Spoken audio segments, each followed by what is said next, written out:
Salut à toutes et à tous et bienvenue dans Débrief Pay-Per-View.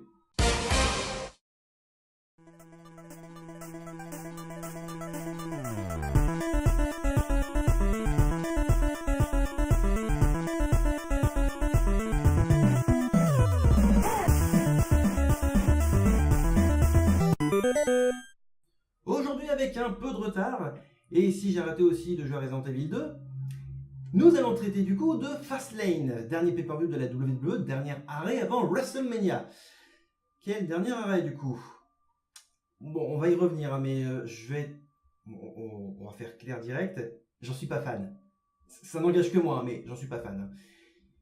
On va voir ça au cas par cas, parce que ça risque d'être long sinon.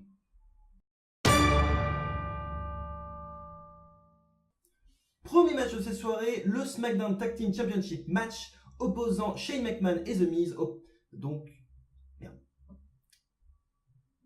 Premier match de cette soirée, le SmackDown Tag Team Championship match opposant Shane McMahon et The Miz face aux Usos. Match qui, alors, sur papier, comme le mois dernier, normalement c'est censé être sympa, mais je sais pas ce qui s'est passé. Clairement, ça sent le match qui était creux. Vraiment, moi même si Shane commence très bien, The Miz suit plutôt bien, The Miz il se fait quand même malmener pendant quasiment les 3/4 du match par les Usos. On va pas se mentir, hein, forte domination des frères jumeaux Samo. Et même si The Miz à un moment donné réveille tout ça, le seul point positif que j'aurais à dire, ce serait l'interception en coast to coast de Shane sur l'un des deux Usos qui lui-même voulait sauter du haut d'une troisième corde, enfin d'un angle d'une troisième corde sur The Miz qui est en plein milieu du ring. Shane qui l'intercepte en plein vol. Certes, c'était très beau, mais un spot pour un match creux, honnêtement, c'est chiant, on va pas se mentir. C'est très chiant. Donc, victoire des Usos qui du coup conservent leur titre, prévisible. Prévisible. J'aurais bien aimé que The Miz l'emporte. Le pay-per-view se passe à Cleveland, techniquement terre natale de Michael Mizanin, avec devant son petit papa chéri, mais malheureusement, c'était pas ouf, quoi. Donc bon, à noter quand même Shane qui s'en prend bien violemment au Miz juste après le match. Alors moi j'aurais parié l'inverse, clairement. Je pensais que ça allait être The Miz qui du coup allait faire un peu volte-face et s'en prendre à Shane, mais apparemment non. C'est bel et bien Shane. Et bien après le pay-per-view, la twittosphère s'est un peu emballée en disant oui, mais tout le monde le spoil depuis déjà décembre, il va y avoir un match à WrestleMania 35 opposant Shane McMahon à The Miz. C'est là que je me dis que je suis bien content de mettre des abonnés de toutes les pages de news. Ça m'évite les spoils au moins, moi j'ai le plaisir de la découverte. Donc bon, victoire donc, des Usos et verdict, match très creux, honnêtement, il n'y a pas d'autre mot. Que voulez-vous ma bonhomme? C'était pas ouf.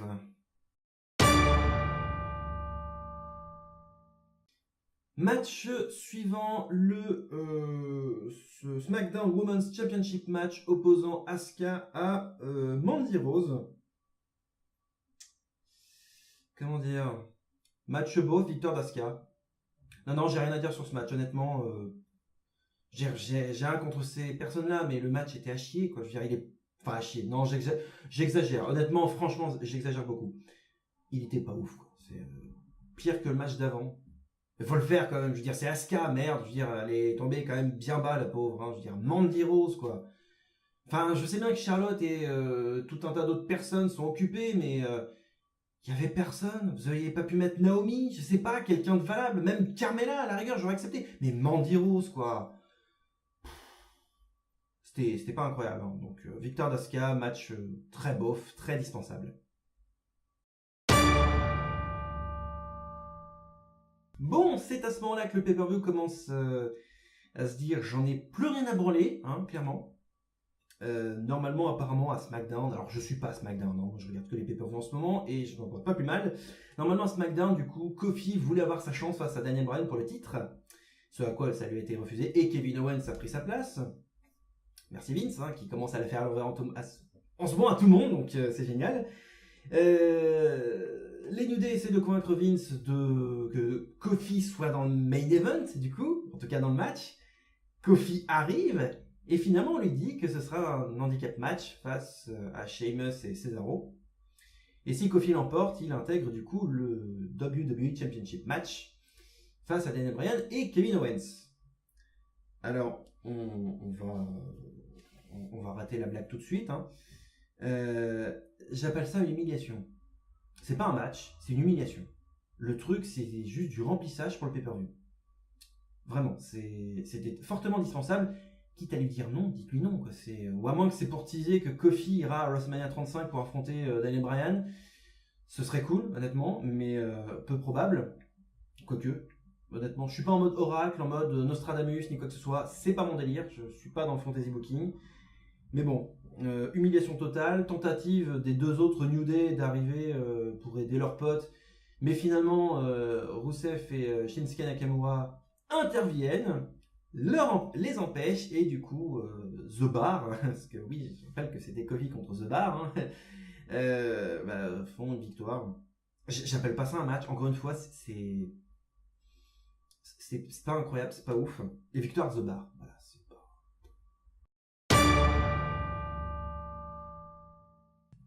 Quatrième match de ce pay-per-view, et c'est là que ça commence à devenir un peu plus intéressant. Alors donc un Triple Threat Tag Team match opposant Ricochet, Aleister Black, Bobby Roode, Chad Gable et The Revival. Alors, j'ai enfin la chance de pouvoir voir un match d'Aleister Black au sein du roster principal, parce que je n'avais pas vraiment eu cette chance avant. Je sais, il catchait NXT déjà, mais je regarde pas non plus NXT. Personne n'est parfait. Alors, ce qui est cool, c'est que du coup, j'avais eu la chance, en 2012, merci Booster, de voir un match, donc si je dis pas de bêtises, c'était à Périgueux, où il y avait Aleister Black dedans, en vrai, à l'époque où il était avec Michael Dante. Et ben honnêtement, il casse toujours aussi bien. J'adore ce mec. Que voulez-vous? Un Ricochet qui a mis du temps avant de démarrer. Je l'appellerais l'homme diesel. Même si Diesel est déjà pris techniquement, coucou Kevin Nash. Alors, ce que je ne savais pas, Bobby Roode a un sidekick maintenant. Bon, apparemment c'est une bonne. Hein. Après Bobby Lashley, maintenant c'est Bobby Roode. Comme quoi, il suffit qu'un Bobby ait un sidekick. C'est une mode à la WWE, qui sait. Donc si vous appelez Bobby, achetez-vous un sidekick rigolo. Enfin là, il n'était pas tellement rigolo, il était plus sidekick que rigolo. Et The Revival qui arrive avec une ceinture et repart avec une ceinture. Désolé du spoil, mais bon, en même temps... certes, le match était cool, mais bon, que dire? Jusqu'à un moment donné, tout le monde met la main à la pâte, ce qui est très cool. Ce qui rend le match très accessible, très cool, très en mouvement. J'aime bien ça, en mouvement. Quasiment perpétuel. Voilà, ça met le haut là tout de suite. Par contre, Ricochet qui nous fait, alors, il met du temps à démarrer, mais une fois qu'il est chaud, le mec est en ébullition. Franchement, le mec est en ébullition, il est très très bon. Mais il met du temps avant de démarrer, ça c'est le problème. Chad Gable qui était insipide, on va pas se mentir. Bobby Roode qui, je vais pas dire qu'il fait de la figuration, mais presque. Là encore, c'est à se demander pourquoi. Et The Revival qui, alors certes, était en mode domination, mais bon, je vais pas dire qu'ils sont petits, hein, mais face à Bobby Roode ou Aleister Black, ils paraissent petits quand même. Hein, ça se demandait pourquoi ils ont encore les ceintures, alors que vous avez deux mecs qui sont plus grands que vous, plus baraques, plus expérimentés, enfin, je comprends pas tellement. Enfin, il n'y a pas de cohérence, c'est pas logique. Enfin, c'est comme si, je cherche un exemple, mais c'est comme si Mathieu Sommet devait affronter Shaquille O'Neal et qu'il l'emportait à la fin. C'est pas logique. Enfin, j'adore Mathieu Sommet, hein. Je suis pas fan de Shaquille O'Neal, mais c'est pour vous donner un exemple, quoi. The suspension of disbelief, comme disait un de mes collègues. Enfin, on n'y croit pas. Même s'ils ont fait le taf, mais en mode service minimum, quoi. C'est juste du remplissage. Mais étonnamment, c'est du bon remplissage. Le match était cool, ça s'est bien enchaîné de la part des 6 participants, même si Chad Gable était un peu en dessous de tout le monde, et que Ricochet était un peu en mode je démarre progressivement, hein, on passe au stade 1, puis après au stade 2, au stade 3, au stade 4, et ainsi de suite, hein, après on arrive au stade Oh My God. Donc voilà, le match était cool, mais bon, il aura quand même fallu attendre à peu près un tiers du pay-per-view pour que ça devienne à peu près intéressant. Sur un pay-per-view de 4 heures, ça fait un peu mal. Vraiment. Donc bon, victoire, The Revival qui conserve les titres. Mais à part ça, le match était cool. Premier match cool de la soirée. Enfin.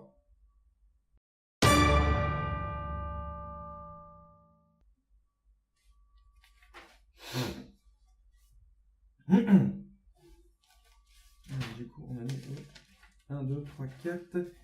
Cinquième match de cette soirée, le Fatal 4-Way pour le titre United States opposant R-Truth, l'inutile, Andrade Cien Almas, l'hispanophone, Rey Mysterio, le figurant, et Samoa Joe, le destructeur.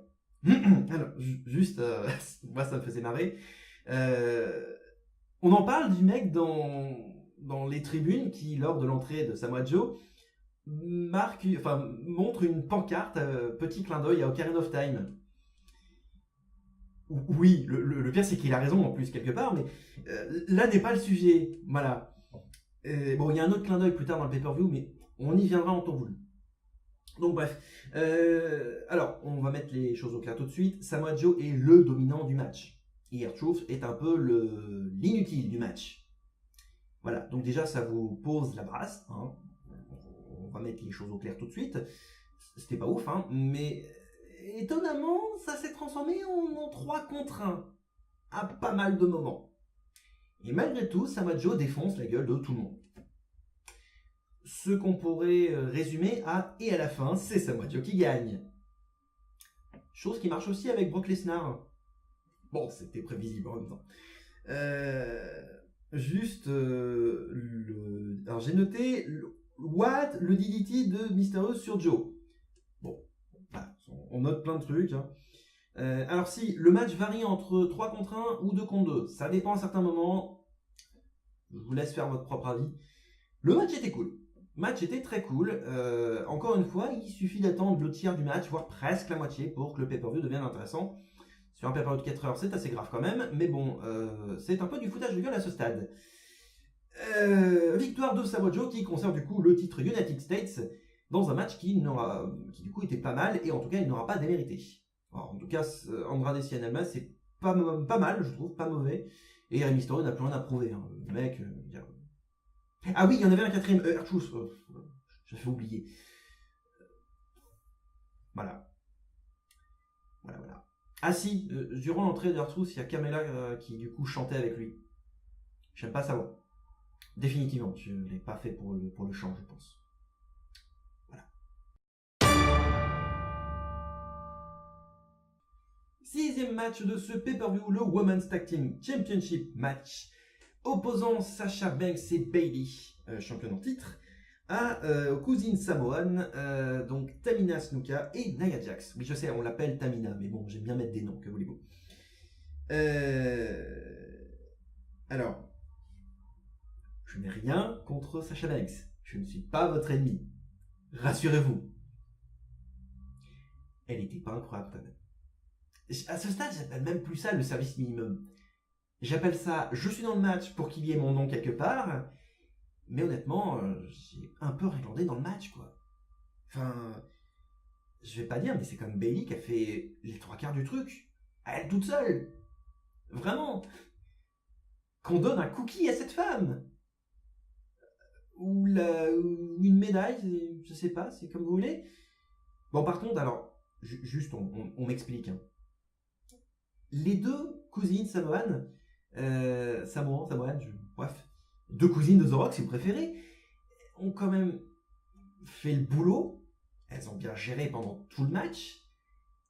Et au final, on se retrouve avec une victoire pas tellement méritée, donc, de Bayley et de Sasha Banks. Vous m'expliquez la logique.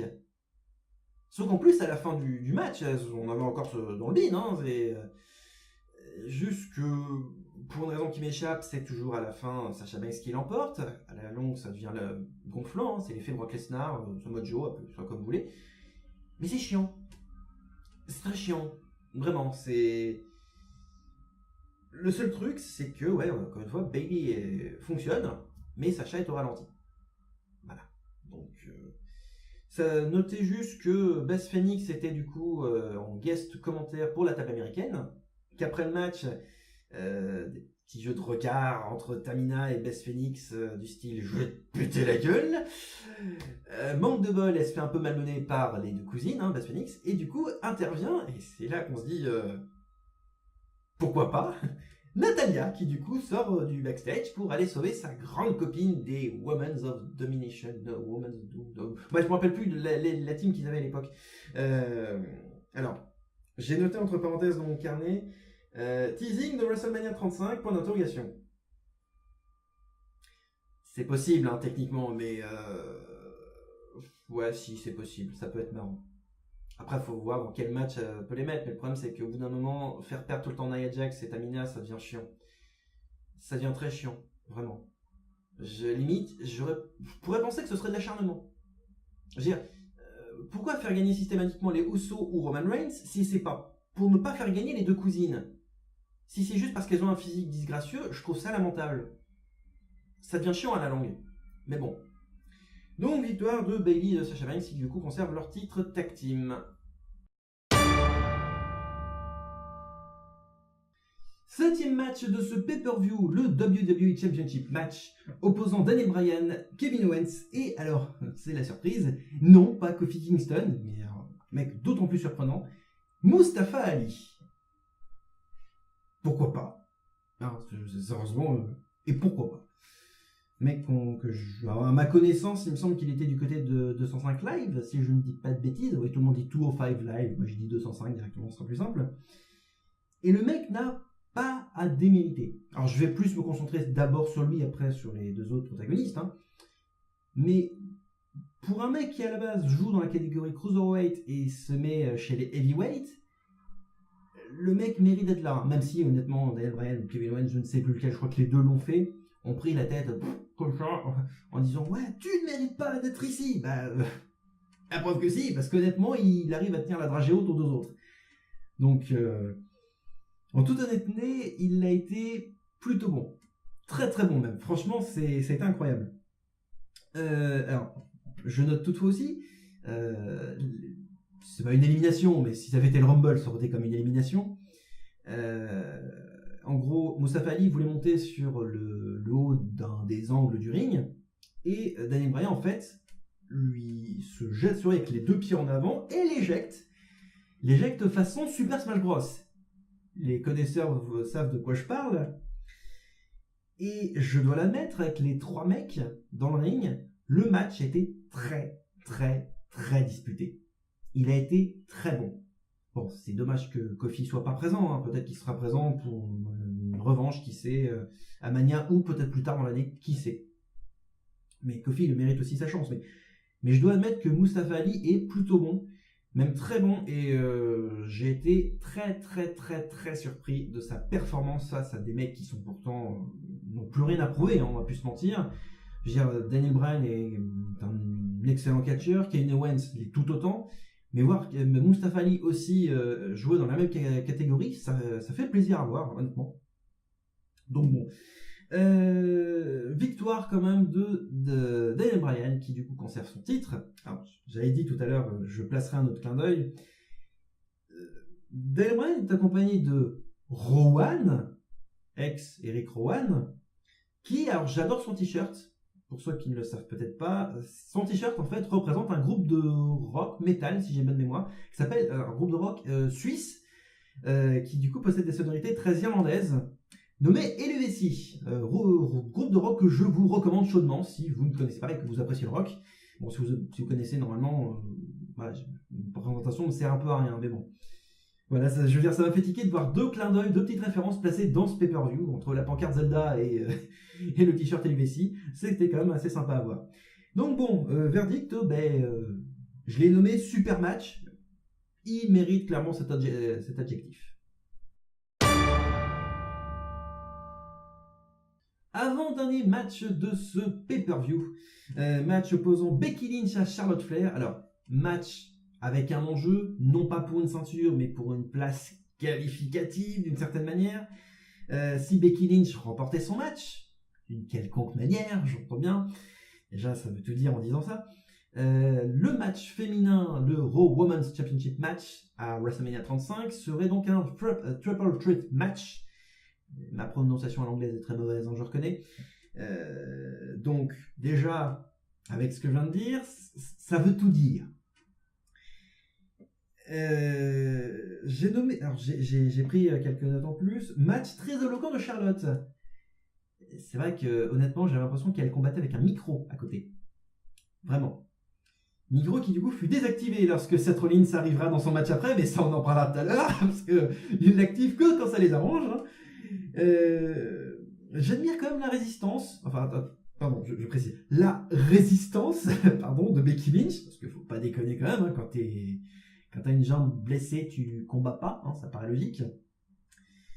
Mais bon, ce match a servi plus de prétexte qu'autre chose pour WrestleMania 35.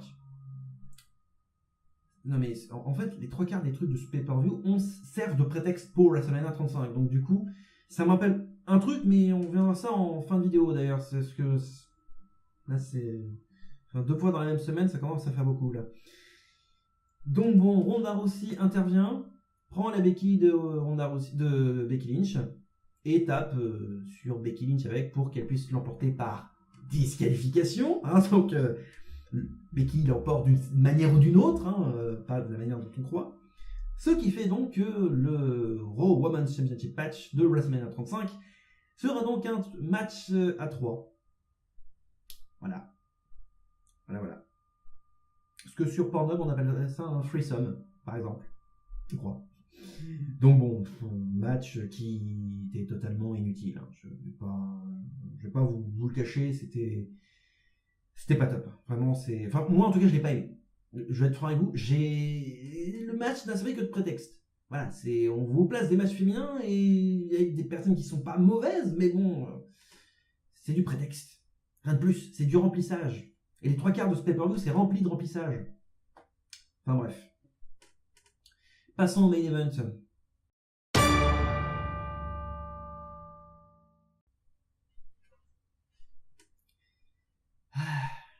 Le main event. Main event qui du coup sert un peu de jubilé pour le Shield. Soi-disant. J'utilise beaucoup les guillemets, mais en même temps, vu le pay-per-view, faut pas s'étonner. Donc le Shield, dernier match, soi-disant officiel du Shield, parce qu'il faut forcément revenir un jour ou l'autre, hein, faut pas déconner. Face donc à Baron Corbin, à Drew McIntyre et Bobby Lashley. Sans son sidekick rigolo. Ça change. Alors, juste, j'ai noté un truc hyper important. Ça fait du bien de voir le public ne pas huer Roman Reigns. Sérieusement, c'est agréable. Ça rend le truc enfin audible et comme une douce mélodie à mes oreilles. Enfin. Il aurait fallu attendre l'annonce qu'ils disent à tout le monde « j'ai une leucémie !» pour qu'enfin les gens prennent en pitié. Donc c'est pas en pitié qu'on devrait le prendre. Eh ben lui il a rien fait de mal techniquement, c'est pas lui qu'il faudrait huer, mais bon, enfin, c'est... Le public américain est con, sérieusement, c'est pas nouveau en même temps. Le public américain qui vient gueuler sur les Anglais parce qu'ils mettent trop d'ambiance et qu'ils sont jaloux que les Anglais mettent plus d'ambiance qu'eux. Enfin... Oui, je suis désolé, j'aime pas le public américain, il est débile. Les Américains sont des gros débiles, sérieusement. On leur offre un caviar, ils crachent dessus parce que voilà, c'est des Américains. Bref. Alors, match qui, étonnamment, s'enchaîne assez bien. Je crois que je n'ai vu quasiment aucun temps mort dans tout ce match. S'enchaîne tellement bien que quand on voit du coup les 3 membres du Shield réunis, ils retrouvent assez bien leurs réflexes. Les réflexes d'autrefois, j'entends bien. Et c'est cool, c'est comme si en fait ils ne s'étaient jamais arrêtés. Bon, sauf que Dean Ambrose a une coupe de cheveux différente, mais malgré tout, je sais pas, le sentiment que j'ai eu, c'est je vois le Shield, bon, ok, hein, comme quasiment une fois par an, ou tous les 2 ans, ou tous les 3 ans, appelez ça comme vous voulez. Mais je vois le Shield, mais comme s'il s'était jamais arrêté. Donc du coup, ça me dérange pas tant que ça, au final. Et je dois reconnaître que, malgré tout, les 3 mecs qui étaient en face, c'était loin d'être mauvais. Il y avait un esprit d'équipe qui fonctionnait plutôt bien entre les 3 mecs, autant qu'avec le Shield, donc déjà c'était très cool. Et puis même le match s'enchaîne tout le temps, sans compter qu'en plus on a, alors si je dis pas de bêtises, c'est Bobby Lashley et Drew McIntyre plus Dean Ambrose et Seth Rollins à l'extérieur du ring. Donc quand je dis à l'extérieur, c'est aux alentours de la table qui sert pour le kick-off à la base. Et là encore, je veux dire, ça s'enchaîne, Seth Rollins fait ses acrobaties, enfin bref, tous les trucs classiques du Shield qu'on pouvait retrouver à l'époque. Clairement, j'avais l'impression de retrouver le Shield d'autrefois. Et tant mieux, c'est ce qu'on demande justement, c'est pas qu'il fasse de la figuration. Mais je dois reconnaître un truc, le seul X, c'est que le pay-per-view était fait pour ce match.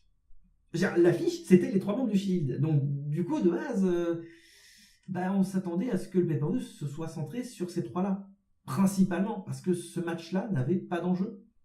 Même si, alors, je dois l'admettre, j'aurais aimé un match comme ça à WrestleMania. Chose impossible, étant donné que Seth Rollins est donc l'actuel vainqueur du Rumble 2019. Rumble masculin, j'entends bien. Non, parce que si Seth Rollins était vainqueur du Rumble féminin, ça m'inquiéterait un petit peu déjà. Et surtout, en plus, qu'il est déjà en course contre Brock Lesnar pour le titre. Donc, ça sert un peu à rien de faire un match jubilé pour le Shield, même si, techniquement, ce genre de match aurait beaucoup plus sa place dans un pay-per-view important, style, alors Rumble pas tellement, mais WrestleMania, SummerSlam ou Survivor Series, par exemple, où clairement ça aurait eu sa place parce qu'il y aurait eu un contexte par derrière.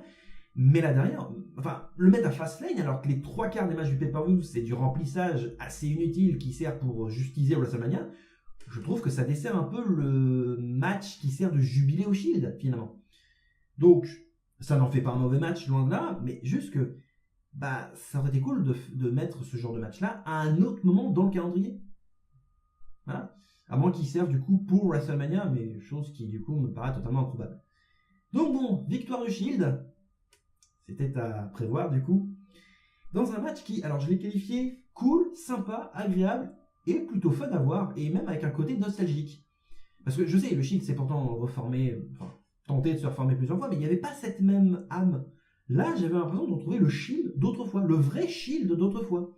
Pas juste une refonte, pas juste une réunion comme on pourrait en voir des dizaines de la DX chaque année par exemple.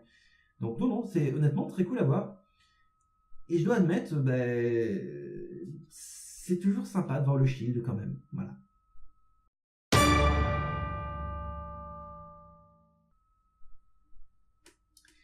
Bon, conclusion. Le match. Lapsus, comme d'habitude. Le pay-per-view, en fait, ne sert juste que de prétexte. Parce que les 3/4 du match présents dans ce pay-per-view sont au choix du remplissage, au choix du teasing pour WrestleMania 35, mais ils n'apportent pas grand-chose, en fait. Et en fait, je m'aperçois que le pay-per-view est à l'image du film Captain Marvel. Ah merde, je savais que j'ai oublié un truc. Bon, c'est parti pour un mini vlog cinéma.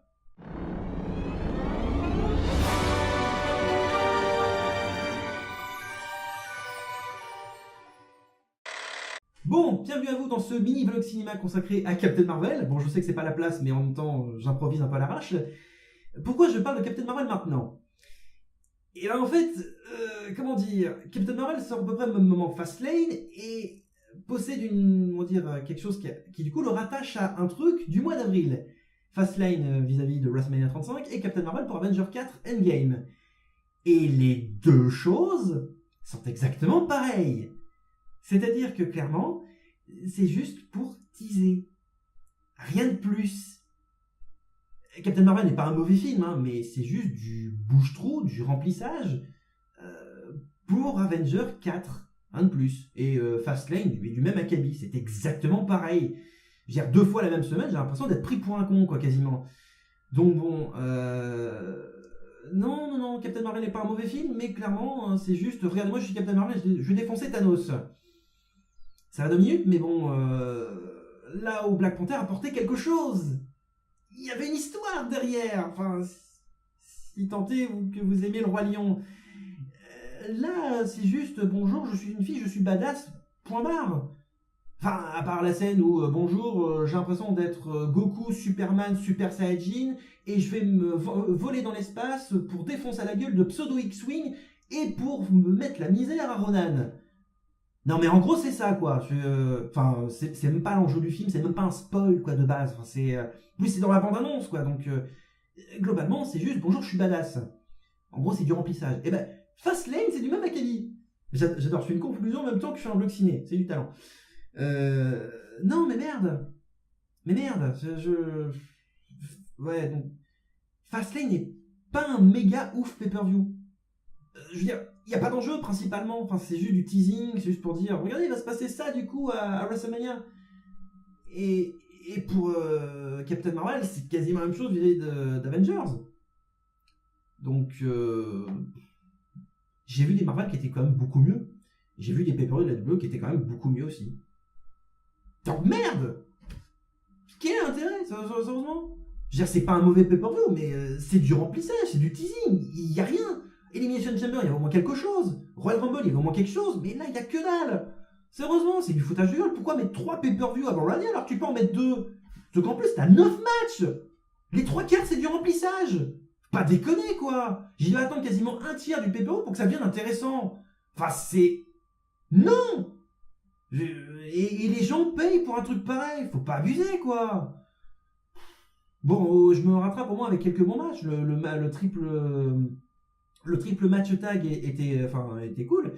Et puis même le match du Shield était agréable. Mais je reviens en arrière, honnêtement. À part la bonne surprise de Mustafa Ali, honnêtement, il s'est pas passé grand chose. Allez, je vais pas dire 3 quarts, je vais dire 2 tiers. 2 tiers du pay-per-view, c'est du remplissage ou du teasing pour Mania. Autant vous dire, on se fout de votre gueule, clairement. Enfin, après, ça n'engage que moi, hein, c'est que mon avis, mais bon. Honnêtement, j'ai vu mieux. J'ai vu mieux. Et j'ai vu pire, hein, j'ai vu beaucoup plus pire. Mais honnêtement, c'est dommage. Le pay-per-view a le cul entre deux chaises et je trouve ça dommage que ça n'apporte pas de choses concrètes. On est au dernier arrêt avant Mania, c'est dans 4 semaines Mania, ça aurait été cool de mettre un truc en plus. Mais bon. C'est la vie, ma bonne dame, que voulez-vous? C'est le jeu, ma pauvre Lucette. C'est ainsi que se conclut ce débrief pay-per-view sur Fastlane et ce mini vlog ciné sur Captain Marvel au passage. Merci à vous de l'avoir suivi. On se retrouve du coup, alors, normalement d'ici 4 semaines pour WrestleMania 35, si je dis pas de bêtises, sans compter les vlogs ciné qui arriveront entre temps. Alors, petite annonce toutefois, une vidéo sur un jeu vidéo de catch devrait arriver d'ici quelques jours, hein, donc comptez à peu près 2-3 semaines, peut-être avant Mania si tout va bien. Donc voilà, n'hésitez pas à vous abonner, appuyer sur abonnement, vous abonner, mettre la petite cloche pour avoir les notifications de quand la vidéo arrive.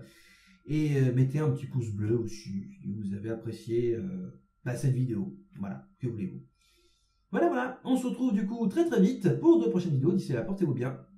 Salut!